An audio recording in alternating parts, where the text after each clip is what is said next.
Hold on. Let me adjust my spectacles real quick. Down on the nose. Okay, what we have here?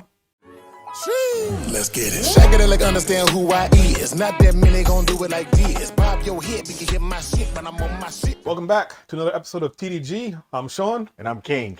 And tonight we have 6 reasons why the average guy should get off dating sites. This is King's idea. Yep, get up off them. And he's going to do most of the driving. I'm just pretty much here for the ride. I'm going to be helping out. So he's going to give 3 of his reasons. I'm going to give 3 of my reasons. And you guys can go ahead and give 3 of your reasons in the comment. So in the comment section. So y'all got homework to do. So before ado isn't any way furthered, we're going to jump on into it. All right. Reason number 1 why the average guy should just get off dating sites is that the average guy tends to lead with values and principles. And it's my opinion, this guy's opinion, that doesn't necessarily win you any battles in this dating game war that's out here in these streets. No brownie points. No brownie points whatsoever. If there are brownie points awarded to the minority that gives a damn about values and principles, I think that it's a very small value of people that actually does give a damn. Yeah, I appreciate it. Yep. Also, we're trying out some new mics tonight. So if our audio's a little messed up, a little janky, bear with us. I just want to point that out. Rock on. Yeah, that was a great one to start off with. All right, man, what you got? I'm gonna drop my first one. I wrote it down, so I'm gonna read from the phone here. Your odds to find the type of woman you're looking for are only slightly higher than to find a girl in the club. Ooh. Yeah, so basically, So why do you say that? Because if you go to a club, everyone pretty much knows you're not going to the club to go meet someone. That's gonna be a long-term thing. It's probably just like, you're just trying to get it in, a little wham bam, thank you, ma'am, little hi, hello, how's your mom? Whatever other sayings I got out there for that. Okay. So yeah, everyone knows that atmosphere. It's just for the fun of it. And pretty much what dating sites been turned into for a lot of people is just fun.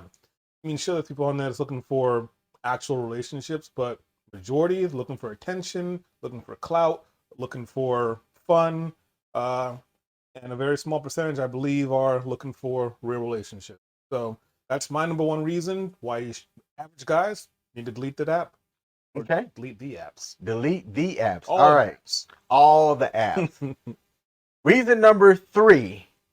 Oh, combined. It's my second reason why the average guy should just get off all the dating apps is that the average guy pays for other men's mistakes. Okay. What you mean, King? Hey, first of all, that was a great lead here. Hey, man, pass the ball, I catch it, man. I'm a Steph Curry it over here. So if you take a look, I want y'all to think about the time. Now, this is the average guy. Look, I put myself in the average guy category. I've said this every single time on this channel. Your boy's not delusional about his market value. If y'all don't believe, because I think with the business mindset, all right? And if y'all don't believe that dating out here is not transactional, it's not business, it's all about love and feelings, then you are sorely mistaken, okay? Sorely mistaken. And you are going to pay for other people's mistakes that have nothing to do with you, especially the older that you get. If you're inside of your 20s right now, y'all are young, y'all are going to go off of your feelings and not make rational decisions, okay? And I'm not saying everybody, but I'm going to make an observational judgment and say a good bit of y'all will. And when you get into your 30s, especially if you're dating in your 30s, okay, you're going to pay for other people's mistakes. How many times have you gone on dating apps and you've seen somebody's name? You're like, oh, that's a cool name. And when you actually exchange numbers and y'all communicate or whatnot, oh, that's not my real name. That's my middle name. There's too many creeps and stuff out here. You low down, dirty liar. You scandalous scallywag. So if you really think about it, let's say you're actually trying to get a relationship on a dating app. You're already starting off in a lie with somebody that's not even using their actual name. You ain't got to lie, kick it, Craig. Come on, Craig. I know people ask me all of the time. They say, hey, is King your real name? King is my government name. It is what I pay my taxes as. All right? It is what is on my driver's license, everything like that. Now, is it on my birth certificate? That's a different question. Okay, but King is my government name. And I understand people asking that question. But when you're presenting your avatar out there online, where you're trying to put your best foot forward, it is my opinion that the average guy pays for other men's mistakes early on, especially the older that you get. So if you're over the age of 30, just get off of date naps. Yeah. Side note, my name is really Sean, but knowing the Caucasian people can never spell it correctly. How do they spell it? SH? All the ways that it isn't SEAN. I mean, I would think that SEAN is the most commonly spelled version of the word. I went to Firehouse yesterday. It was yesterday to get a sub, right? You know how they take your name down? Yeah. I said my name was Sean. And I just knew it. Before I even saw the receipt, I knew it. I looked at the receipt. SHAWN. I was like, God, Wow. why can't I be SEAN? And another little side note, I forgot where I was at, but it was some old lady I was checking in somewhere. I thought you said you was checking out. Oh, no. The ladies can get it too. But I was checking in somewhere, and I gave her my name, Sean, of course. She saw it on the list, spelled SEAN. And I can only assume because I was black, she thought that it was pronounced a different way other than Sean. And from what I've been told my whole life, SEAN is the Irish way of spelling it, so it doesn't get any whiter than that, even though I'm not Irish, I'm not black Irish, none of that, Jamaican. But I never knew that. yeah, so, Anyways, on to number 4. Sorry, the light is blinding me. But they are full of prostitutes. Not sure if we can say it on there, but I just did. You just did. Yeah. We gonna find out. Right? And OnlyFans girls that only want your money and gifts from you. So unless you got bankroll and you like giving away gifts like you Santa Claus, have at it. But the majority of the women on there, Majority. One day we'll do an episode where we're doing live swipes through. And all right, so if y'all don't know, this is to the guys out there. I don't know how it is for the females on the male side, but for the guys out there, if you see any profile on Tinder that has a Snapchat handle in there, that's a what do you call it? Dead giveaway? Dead giveaway. Thank you. I was gonna start red flag, but it's a dead giveaway. Both. Because as you may know, women hate us. Women don't want to talk to us. Women usually don't want anything from us unless it's money or resources, whatever it is. So why would they want you to get in contact with them? Snapchat. That's a good way for them to draw you from the site, and then they can say, hey, come buy my premium. Hey, buy me some gifts. Hey, it's only this much. And on top of that, they have the nerve, the gall to say that don't waste my time unless you plan on paying for a subscription. So if you see Snapchat on any of their profiles, do what I do, report them. Okay. I got no shame. I report all of them I see. Get them off there. You sound like an old man. Get off my lawn. But yeah, so like I said, number 4, they're full of prostitutes and OnlyFans girls. But like I said, if that's your thing, go ahead. Okay. You've been warned. All right. Reason number 5, and this is my third one. Look. Hold on. Oh, I'm sorry. This is your show. But why don't you? I'm gonna go next again, but you're gonna end with yours. How about that? All right, because cool. It's your show. I just got Debo. Yeah. All right. Chain. Reason number 5. Take it away, Sean. Actually, is number 5. The women have too many options of men. Jeez, I can't read. Too many options of men that have already swiped right. So the chances of you. God, I can't see. Chances that you. I'm still seeing the light in my eyes. And he's got glasses. Hold on. Let me adjust my spectacles real quick. Down on the nose. Okay. What we have here. So the women have too many options of men that have already swiped right. So the chances that you will stand out and be able to hold their attention is slim. Mm-hmm. Sean, have you heard of the Pareto principle? No. So something like something from Fast and the Furious? It's very so in business school, you talk about I forget exactly the origins, but it's essentially 80% of the output is done by a net of 20% of the input. I follow. All right. So in taking the Pareto principle to the dating market. Because like I said, understanding your market value is what's going to help you achieve whatever it is that you desire. All right. And in the dating scene, You mean the dating game? in the That's the title of the show. 80% of the ladies are swiping on the top 20% of men that are on these dating sites. And also, and I'm going to see if I can link the stats into the description of this video. That's when you put it in. 20%, I'm sorry, there are more men on dating apps than there are women. So the competition is fierce, especially when you consider that for a lot of the ladies, they're just getting free validation from men on these apps. I'm assuming that that's why you wrote that. Like Yes. the validation. Yes. Yeah. Good. So, I mean, I did a lot of talking on that one, but expound really more into why you wrote it.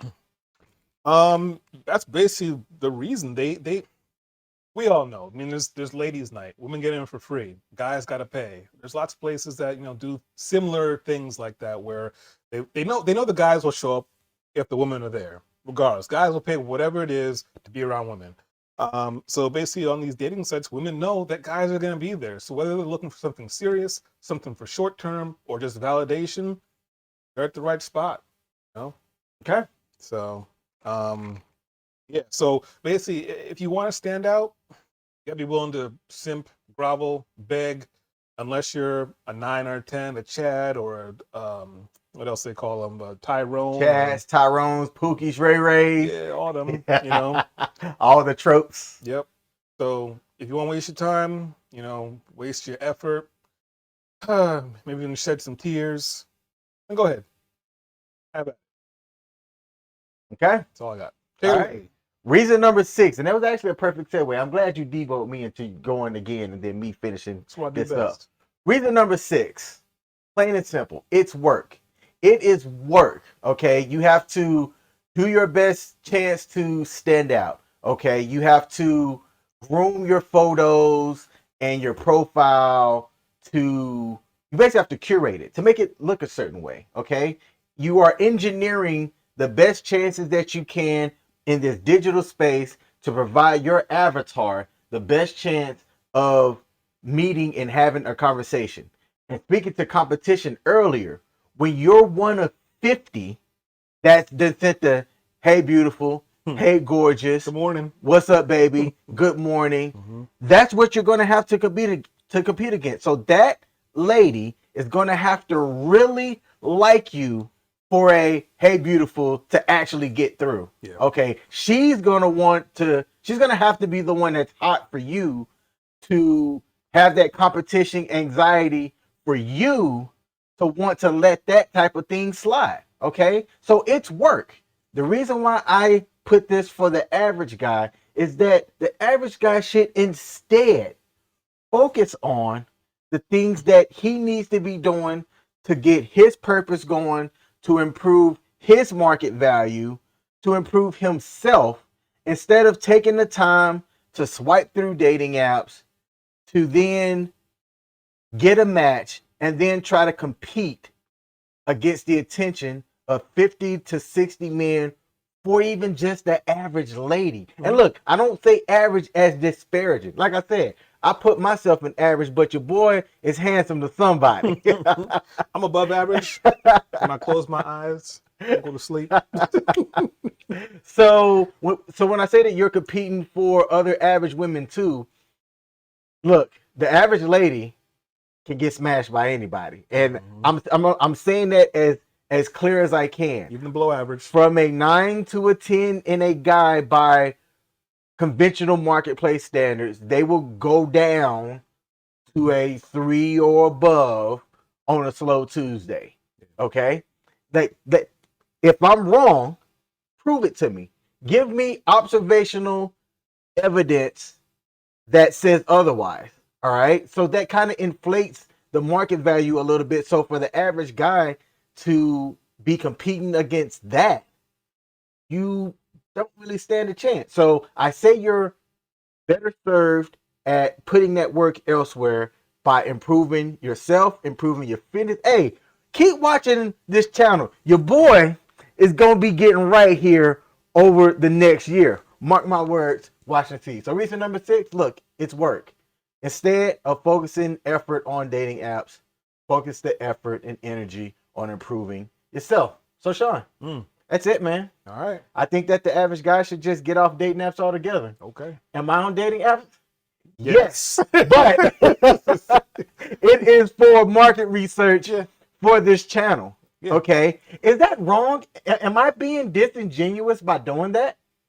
Depends. What's your goal? Are you actually doing the research? Or are you trying to meet somebody? Or both? I mean, look. Nah. See. I'm not actually trying to meet anybody. I'm going to go on record and say I don't see a reason to be in a monogamous long-term relationship. When you realize what your options are out there and you choose to exercise those options, you have to ask yourself, why would I want to be in a long-term monogamous relationship? I tried it. It's not for me. I'm still looking for that. Hey, good luck. Nice. Good luck. Oh, I know. It would be great to see it work, and it works the way that I think people intended to. I have real life examples of close friends and family members that have been in long-term monogamous relationships that are making it work. And shout out to them, more power to them. We should have more channels of them, like folks like that, coming on and sharing their lives. But hey, one of the formulas, I think, is that a lot of those people don't really share their lives. Right. And that might be the secret sauce as to why it's working. They're not really on social media the way most everybody else is. That might be the case. That might be why long-term monogamous relationships aren't working. Because if you see a handsome person on social media and you think you have access to that person, whether they're married or not, people that don't care or have morals might try and shoot their shot. Yeah. Now it's up to that person to, Heisman those people out of their lives and, only have eyes for their significant other. It's difficult, not impossible. I'm not saying that King's doomed out of, having that, but I am saying that I understand the odds and what it takes to make that work, being that I was in a marriage over 10 years. And I don't see the odds of it being something that I'd want to do again. All right. Well, yeah, I got you. All right. I'm still on there, but I'm doing the Lord's work. So that's why I'm on there. Shout out to you. You know what? I'm going to be a man of my word. Since one half of the dating game is on dating apps, I'm deleting them. Getting off of them. Hey, ladies. Y'all's lost. Sorry. Damn. Y'all see how he do it? All right, man. That's pretty much all I got, brother. That's all I got. Hey, we ain't got to take the headphones. We got lav mics now. We can just walk off. You know what? Oh, nope. There it goes. Let's get it. Shake it like understand who I is. Not that many gon' do it like this. Bob your head, we can hit my shit when I'm on my shit.